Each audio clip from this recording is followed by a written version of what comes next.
கீதா, கீதா, எங்கே தான் தொலைஞ்சு போவான்னு தெரிலப்பா. காலையிலேருந்து ஆளை காணோம். வீட்டில் சும்மா தான் இருக்கா, எந்த வேலையும் பார்க்க மாட்டேக்கா. துவைச்சி போட்ட துணியெல்லாம் அங்கே அப்படியே கிடக்கு. எடுத்து மடித்து வைக்கலான்னுலாம் அறிவில்லை. சும்மா இருந்துக்கிட்டு வேலைக்கு போகிற நமக்கு தானே தெரியும் கஷ்டம். வீட்டில் சும்மா இருக்க அவளுக்கு எங்கே தெரிய போகுது. ஆஃபீஸ் போட்டு போக ட்ரெஸ்ஸு ஒன்றுமே இல்லை, எல்லாம் துவைச்சி அப்படியே கிடக்கு மடிக்காமல். மடித்து அயன் பண்ணி வைக்கலாம் தானே பொம்பளை. எல்லாம் நம்ம பண்ணுது வேலை. என்னங்க கூப்பிட்டீங்களா? சொல்லுங்கள். பிள்ளைங்களுக்கு சமையல் பண்ணி கொடுத்துட்டு இருந்தேன், சொல்லுங்கங்க. மணி என்ன ஆகுது? இப்போ தான் நீ சமையல் பண்ண போனேன்ற.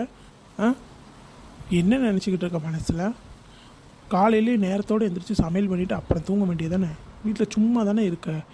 வீட்டில் சும்மா இருக்கும்போது எப்போனாலும் தூங்கிக்கலாம். வேலைக்கு போகிற எங்களுக்கு தான் தெரியும். மடித்த துணி, துவைச்ச துணி அப்படியே கிடக்கு. அதை எடுத்து மடித்து வைக்கணும், வீடு வாசலை சுத்தமாக வைக்கணும்லாம் தெரியாது. பிள்ளைங்களுக்கு லீவு விட்டாலும் நீ இப்படி தான் இருப்ப போல். உன்னை பார்த்தானே பிள்ளைங்களும் கற்றுக்கிடுவாங்க. தூங்குறது முழுக்க தூங்குறது, ராத்திரியும் தூங்குறது. என்ன மனுஷின்னு தெரியல நீ.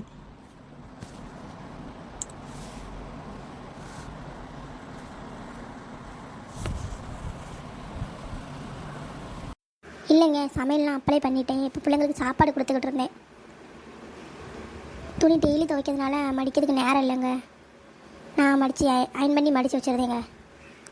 உங்களுக்கு தனியாக பிரிவில் எடுத்து வச்சுருக்கீங்க உங்கள் ஆஃபீஸ் போடுற துணியெல்லாம். எதை கேட்டாலும் ஒரு பதில் வச்சிரு. டெய்லி துணி துவைக்க தான் செய்யணும். வீட்டில் ஹவுஸ் ஒய்ஃபாக இருந்தால் எல்லா வேலையும் செய்ய தான் செய்யணும். அதுக்காக டெய்லி துவைக்கேன் டெய்லி சமைக்கேன்லாம் சொல்ல முடியுமா? நானும் தான் டெய்லி ஆஃபீஸ் போகிறேன், நான் ஏன் உழைக்கேன்? நான் யார்கிட்ட போய் சொல்ல? போய் சாப்பாடு கொடுக்க வேலையாவது ஒழுங்கா பாரு. சரிங்க சரிங்க. டெய்லி துவைக்கேன் டெய்லி சமைக்கேன் டெய்லி குளிக்கேன்னுட்டு அப்புறம் வீட்டில் இருக்க பொம்பளைங்க எந்த வேலை தான் பார்க்க? இந்த வேலையாவது பார்க்கணும்ல. சும்மா படுத்து படுத்து தூங்குனா வீடு என்னைக்கு விளங்க? நம்ம ஆரம்பத்திலே கண்டிக்காமல் விட்டுட்டோம். வேலைக்கு போகிற ஆம்பளைக்கு நேரத்தோடு சாப்பாடு கொடுக்கணும், அதை செய்யணும் இதை செய்யணும்னு தெரியலை. என்ன தான் வளர்த்து வச்சுருக்காங்களோ, நம்ம தலையில் கட்டிட்டாங்க. சரி, நம்ம அப்போவே நம்ம அம்மா பேச்சு கேட்டிருக்கலாம். இப்போ என்ன பண்ணுறது?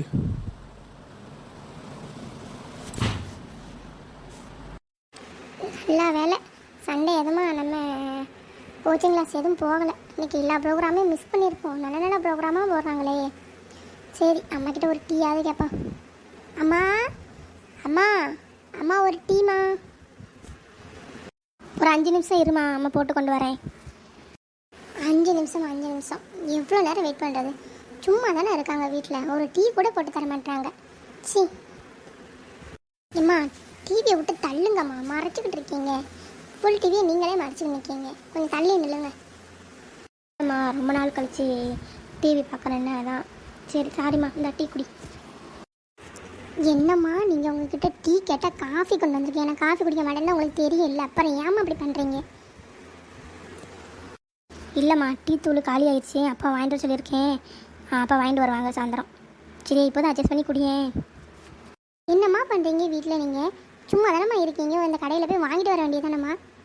ஏன் தான் அப்படி படுத்துறீங்களா? ஒரு நாள் தான் லீவில் வீட்டில் இருக்கேன், அப்போவும் உங்களுக்கு என்ன பிடிச்சது செஞ்சு தர முடியல. எனக்கு வேண்டாம், நீங்களே கொண்டு போங்க. சரிம்மா, அம்மா போய் வாங்கிட்டு வந்து டீ போட்டு தரேன். சரி, அதை கொடு. இவங்களுக்கு நல்லா தான், இவங்களுக்கு காஃபி பிடிக்குன்னு சொல்லி காஃபி பவுடர் வாங்கி வச்சுட்டு நமக்கு டீ போட்டே தர மாட்டாங்க. சரி, எரிச்சலாக இருக்குது வீட்டில் இருக்கவே. ஏதாவது ஹாஸ்டல் பார்த்து போயிடலாம். சரி, எவ்வளோ நேரம் தான் கேமே விளாண்டுக்கிட்டு இருக்குது, ரொம்ப போர் அடிக்கி. ஃப்ரெண்ட்ஸுங்களோட எங்கேயாவது வெளியில் போகலாமா? அப்பாக்கிட்ட நேற்றே ஷாப்பிங்க்கு 2000 ரூபாய் கேட்டிருந்தோமே. சரி, அப்பாக்கிட்ட கேட்டு பார்ப்போம்.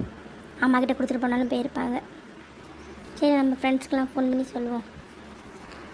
அம்மா அம்மா ஒரு நிமிஷம் இங்கே வாங்கம்மா. அம்மா, என்னம்மா கூப்பிட்டியா? என்ன வேணும்? சாப்பாடு எதாவது வேணுமா? அதெல்லாம் ஒன்றும் வேண்டாம்மா, நீங்கள் சமைக்கிற சமையலே எப்படி இருக்கும்? வேண்டாம், அப்புறமா நான் மேகி கிண்டி சாப்பிட்டுக்கிறேன். சரி, அப்பா ஏதாவது காசு கொடுத்துட்டு போனாங்களா? என்னம்மா, எதுக்கு அப்பா கிட்ட காசு கேட்டிருந்தேன்? எங்கே போகிறேன்? அம்மா, அதெல்லாம் உங்களுக்கு எதுக்குமா? நான் காசு கேட்டால் நீங்கள் கொடுக்க போகிறீங்களா? இல்லை அப்பா தானே கொடுத்துட்டு போயிருக்காங்க, கொடுங்க. ஷாப்பிங் போகிறேன் நான். எதுவோ நீங்கள் கையிலேருந்து கொடுக்குற மாதிரி கேள்வியெல்லாம் கேட்குறீங்க. ஏம்மா அம்மா நீ எங்கே போகிறேன்னு கூட உன்ட்ட கேள்வி கேட்கக்கூடாதா? ஆ எனக்கு சொல்லணும்னு தோணுச்சுன்னா நான் சொல்லிட்டு போவேம்மா. அப்புறம் என்னம்மா? சரி கிளம்புங்க, நான் ஃப்ரெண்ட்ஸ்க்கெலாம் கால் பண்ணிவிட்டு ஷாப்பிங் போயிட்டு வரேன். வர ஒரு 2 மணி நேரம் ஆகும். வெளில சாப்பிட்டு வந்துடுவேன். சரிம்மா. என்ன அவர் தான் நம்மளை புரிஞ்சுக்க மாட்டான்னு நம்ம பெற்ற பிள்ளைங்களுமே நம்மளை புரிஞ்சுக்க மாட்டாங்களே. நான் யாருக்காக சும்மா இருக்கேன் வீட்டில் வேலையெல்லாம் பார்த்துக்கிட்டு? என் பிள்ளைங்களுக்காக தானே. அதுங்களே என்னை புரிஞ்சுக்க மாட்டேங்க. சும்மா இருக்கன்னு எல்லாரும் சொல்கிறாங்க. எனக்கு என்ன ஆசையா சும்மா இருக்கணும்னு?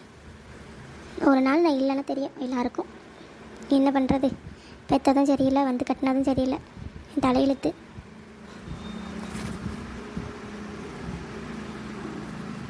என்ன நம்ம கீதாக்கா மாதிரி இருக்குது, சோகமாக போகிறாங்களா? என்ன பிரச்சனைன்னு தெரியலையே. எப்போதுமே சோகமாக இருக்க மாட்டாங்களே. சரி பக்கத்தில் போய் என்னன்னு கேட்போம். கீதாக்கா என்னாச்சு? ஏன் ஒரு மாதிரி சோகமாக இருக்காங்க? ஃபேஸ்லாம் டல்லாக இருக்குது. அதெல்லாம் ஒன்றும் இல்லைம்மா, நல்லா தான் இருக்கேன். பிள்ளைங்களுக்குலாம் லீவ் வேறு விட்டுட்டாங்க, அதான் வேலையெல்லாம் பார்த்து கொஞ்சம் டயர்டாக இருக்கேன், அவ்வளோதான். நீ எங்கே இப்படி போகிற? இல்லையக்கா உங்கள் ஃபேஸை பார்த்தா ரொம்ப டல்லாக இருக்கேன். நீங்கள் எவ்வளோ வேலை பார்த்தாலுமே களைப்பு இல்லாமல் தான் இருப்பீங்க. வேறு எதுவும் பிரச்சனை இருக்கா? என்கிட்ட எதுவும் சொல்லக்கூடாதா? சொல்ல வேண்டாம்னா சொல்ல வேண்டாம். சரிக்கா நான் வரேன். உங்களுக்கு சொல்லது இஷ்டம் இல்லைல்ல, அப்புறம் என்ன? ஏம்மா சொல்லக்கூடாதுன்னா எதுவும் இல்லை. பிள்ளைங்களுக்கு லீவ் விட்டாங்க. அவரும் இப்போல்லாம் வர ரொம்ப எரிஞ்சு விழுத்துறாரு. சும்மா இருக்க அதை செய்ய மாட்டேக்கா, சும்மா இருக்கா இதை செய்ய மாட்டேக்காரு. இப்போ பிள்ளைங்களுமே கூட சேர்ந்துக்கிட்டு. சரி நீ என்ன தான் இருந்தாலும் வேலை பார்க்குற பொம்பளைங்களுக்கு தனி மதிப்பு தான், சும்மா இருக்க பொம்பளைங்களுக்கு ஒரு மதிப்பு தான். சரி அது பிள்ளைங்க சும்மா இருக்குன்னு சொல்லும்போது கொஞ்சம் என்ன பண்ணுறது, அதான் வேறு ஒன்றும் இல்லை. ஏன்க்கா உங்கள் பிள்ளைங்களும் உங்களை பற்றி சும்மா இருக்கேன்னு சொல்லிச்சா? பெத்த பிள்ளைங்க அப்படி தானே, என்ன தான் பண்ணாலும் சும்மா இருக்கேன்னு தான் சொல்லுவாங்க எல்லாரும். நம்ம பண்ணுற கஷ்டம் நமக்கு. சரிக்கா நான் வரேன். ஓ மனுஷா நீ என்ன சொன்ன? டெய்லி துவைக்க டெய்லி குளிக்க உனக்கு தெரியுமா? அந்த வேலையெல்லாம் பார்க்குறதுக்கு டெய்லி உனக்குள்ள துணி, உன் மகளுக்குள்ள துணியாக சோப்படுறேன், துணி துவைக்கிறேன், பாத்திரம் விளக்குறேன், வீடு வாசல் குட்டி அழுறேன், சமையல் பண்ணுறேன். 3 நேரத்துக்கு சுட சாப்பாடு உங்களுக்கு இந்த வெயிலையும் கேட்குது. அடுப்பு பக்கம் நிற்க முடியுமா? ஒரு டீ போட்டு தர முடியுமா? ஒன்று இல்லைன்னா உன் பிள்ளைங்களால ஒரு சுடு தண்ணி வச்சு தர முடியுமா? ஆள் அழுக்கு சும்மா இருக்கேன் இருக்கிறது எவ்வளோ பெரிய கஷ்டம் தெரியுமா? வீட்டு வேலையை பார்த்துக்கிட்டு இதில் நீ கொண்டு வந்து கொடுக்க காசில் மிச்சம் பண்ணி வேறு கொடுக்கணும். நீ மனசு நினச்சிங்களா இல்லைன்னா மாடு நினச்சிங்களா? இதில் உன் பிள்ளைங்களுக்கு வேறு என் மேலே மதிப்பு கிடையாது. என்ன நினச்சிக்கிட்டு இருக்கீங்க? ஆள் அழுக்கு சும்மா இருக்கேன் என்கிட்ட.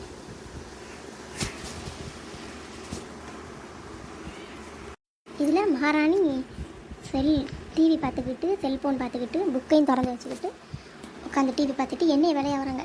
டீ போட்டு கொடுங்க, காஃபி உங்களுக்கு பிடிக்குன்னு நீங்கள் போடுறீங்க. சும்மா தானே இருக்கீங்கன்னு. உனக்கெல்லாம் பெற்றவங்க பையன் எல்லாம் போயிடுச்சு. நீ அடித்து வளர்த்துருந்தா தெரிஞ்சிருக்கும்.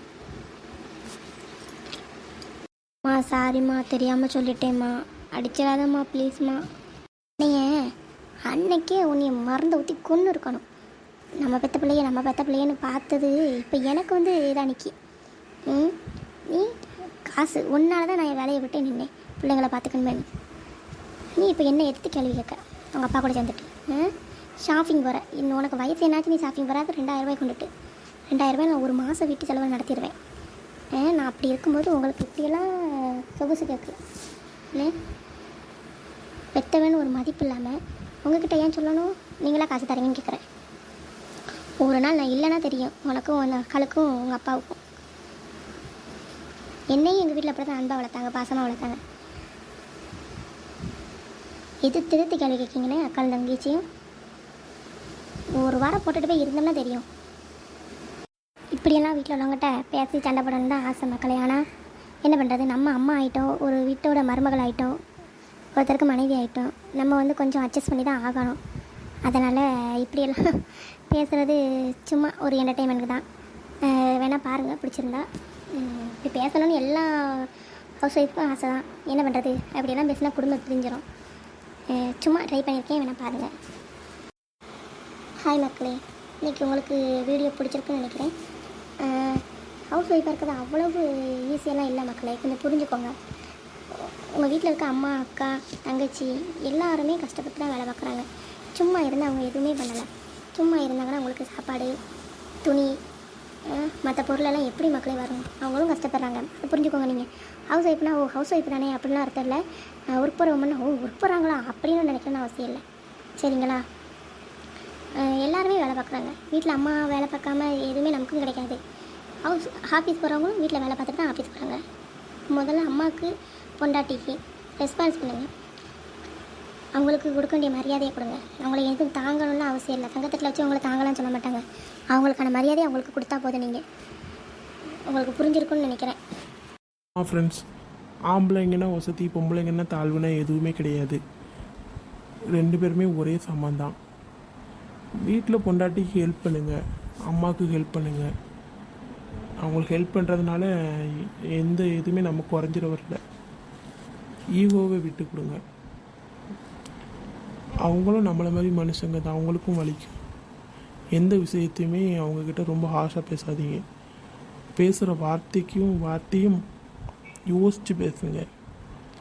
சரிங்களா? வெயில் ரொம்ப இருக்குது, எல்லோரும் ஜாக்கிரதையாக இருங்க. குழந்தைகளை நல்லா பார்த்துக்கோங்க. எந்த மாதிரி வீடியோ கொண்டு போகலான்னு சொல்லுங்கள். கமெண்ட் பண்ணுங்கள். நல்ல தண்ணி உடம்பு நல்லா குழந்தை வச்சுக்கோங்க. இது ஃபஸ்ட் டைம் வீடியோ கொஞ்சம் விளையாட விடாது இதாக தான் இருக்கும். ஆளுங்க இருக்கும்போது பேசுறதுக்கு கொஞ்சம் கூச்சமாக இருக்கும். வீடியோலாம் பார்க்க சொன்னீங்கன்னா அந்த கான்செப்ட் ஷேர் பண்ணி வீடியோ கொண்டு போகலாம். எங்களுக்கும் சப்போர்ட் பண்ணுங்கள் ஃப்ரெண்ட்ஸ். தேங்க்ஸ். ஓகே மக்களே, அம்மானா அம்மாக்குள்ள மரியாதை கொடுங்க. நமக்கு அவங்க ஒரு ஃப்ரெண்ட்ஸ் மாதிரி தான். நமக்கு எப்படி வலிக்குமோ அதே மாதிரி அம்மாவுக்கும் வலிக்கும், அக்கா தங்கச்சிங்களுக்கு எல்லாருக்குமே வலிக்கும். அவங்களுக்கு நம்ம ஹெல்ப் பண்ணலான்னு சரி, அவங்கள மனசை கஷ்டப்படுத்தாமல் இருக்கணும். ஓகே ஃப்ரெண்ட்ஸ், சப்போர்ட் பண்ணுங்கள்.